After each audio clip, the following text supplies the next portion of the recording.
As we're learning, the father of the 21-year-old man charged with killing 7 people actually sponsored his son's firearm owner's identification card 2.5 years ago, despite 2 instances of police being called to their home over threatening behavior. I want to bring in legal analyst Jacqueline Goodman. Jacqueline, thanks for being with us here on the show. This is a little bit confusing for people who are, just seeing this from a bird's eye view. You take a look at these 2 instances, a mental health instance in 2019, and then months later, another instance where Crimo is threatening to kill his family, multiple knives that had to be taken away. Why isn't that enough to avoided him from being able to get a firearm? Well, I think we have to sort of take the 30,000-foot view of what we're looking at, which is a Second Amendment enumerated right to bear arms. And as a country, we've decided to hold that dear to us. And so you have to, and we've expanded it recently to include the right for an individual to bear a firearm. So given that constitutional dimension, there are certain protections, of course, that go along with the protection of that constitutionally protected right. And so when we hear about this idea of clear and present danger, what we're talking about is the governmental burden before they can deny us that right. And so then the question becomes, is there truly a clear and present danger that is articulable in this application for someone to own or possess a firearm? And what I'm hearing from the press reports is that the Illinois State Police holds that they didn't have the information that would reach the level of a clear and present danger that would allow them to deny this young man the right to possess and to own firearms. Yeah, that's right. He was actually under 21, and the application was sponsored by his father at the time. So at the time of the FOID application review in January 2020, they're saying that there was insufficient basis to establish a clear and present danger that would deny the FOID application. I believe it takes quite a bit to be able to deny an application like that, especially with the sponsorship of someone as close as their father.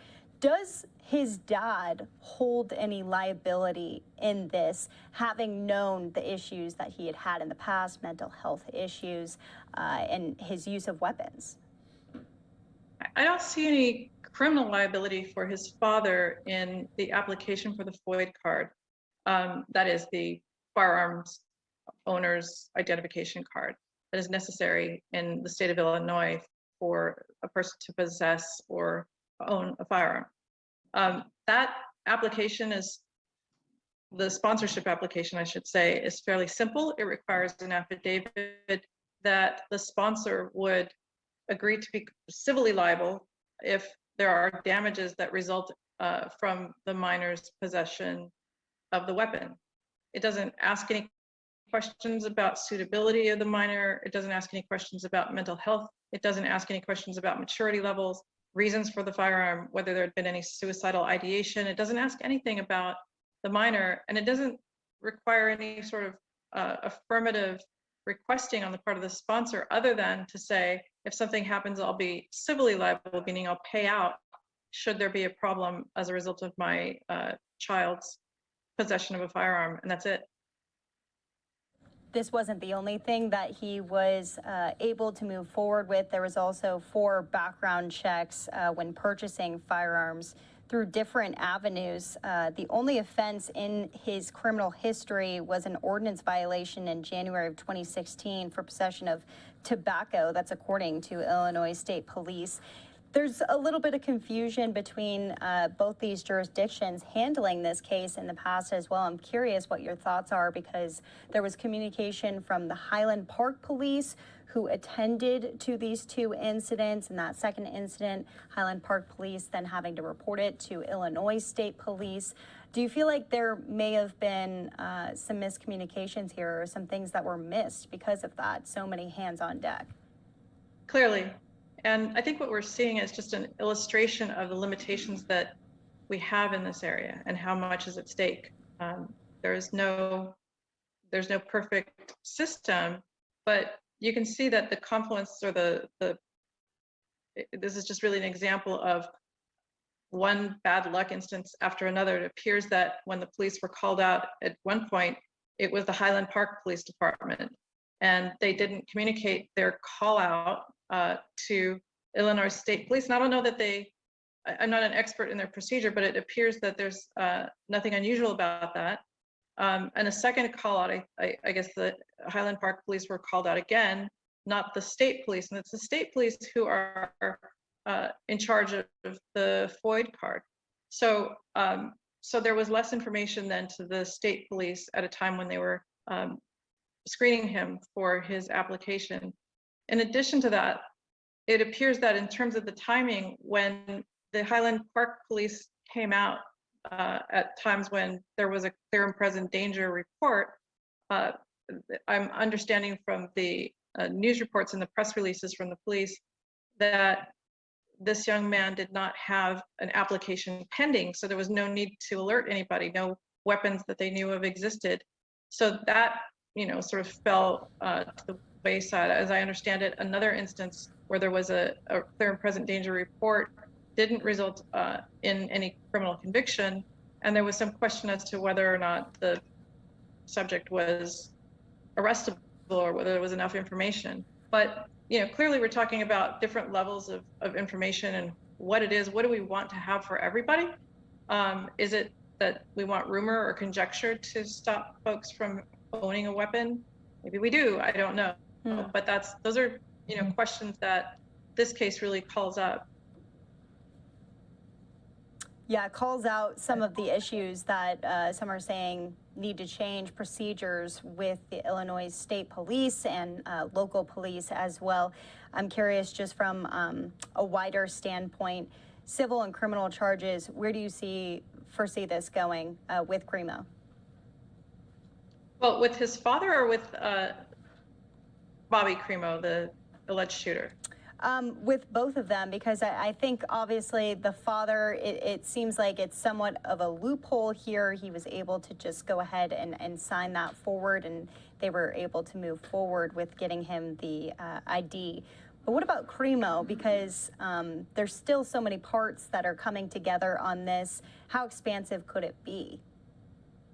Well, I mean, clearly there's both criminal and civil liability on the part of Bobby Crimo, the alleged shooter, potentially. And so, we see that playing out before us. And I know that there's been lots of folks questioning whether his father, having sponsored him, would also face criminal and civil liability.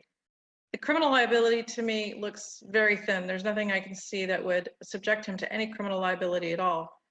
Civil liability as well would otherwise be a question not of vicarious liability, meaning he would sort of stand in the shoes of his son, but really only as to his own negligence or his own actions, and whether those were such that they would avail the plaintiffs or the folks that have been injured to a remedy against him for his own actions. And I think there you do definitely have some issues if you're his father. The other issue is that Robert Crimo Sr., who signed the affidavit, affirmatively agreed to be civilly liable for any damages that occur as a result of his son's actions with respect to owning those firearms. And so I think there's another level of civil liability that comes to the father. The criminal liability, I think, is solely at the feet of Robert Crimo Jr. should he find himself convicted of this offense. Yep, he is facing 7 counts of first-degree murder because of all of these people that had their lives taken from them at this 4th of July parade, and so many that were also injured. So I'm sure that will only mount as time goes on. Jacqueline Goodman, any last thoughts? Thank you so much for joining us. We appreciate you breaking this down, because it can be very confusing from state to state. Everyone has their own procedures and gun laws. Illinois, notably one of the strictest, but in this case, he seemed to fall through the cracks. I think the parting thought I would have, since you gave me the opening, is that the idea of screening people before they own a firearm in a way, at least as carefully as we allow folks to be screened and permitted to drive a car, is something maybe we ought to look at. I think that mental illness is an issue in this country, and ignoring it and in favor of almost an unfettered right to bear a firearm I mean, this is what we see. We see mass shootings almost weekly in the news now. And mental health, whether it's the thing that everybody's talking about or not, is always at least underneath the surface. And I think that's clearly true here as well. And I don't think that punishing someone for their mental illness will get us anywhere. I think ultimately we have to really face those demons and make some real changes. Wise words. Jacqueline, thanks so much for being with us here on the show. We appreciate it. We'll speak with you soon. Thank you.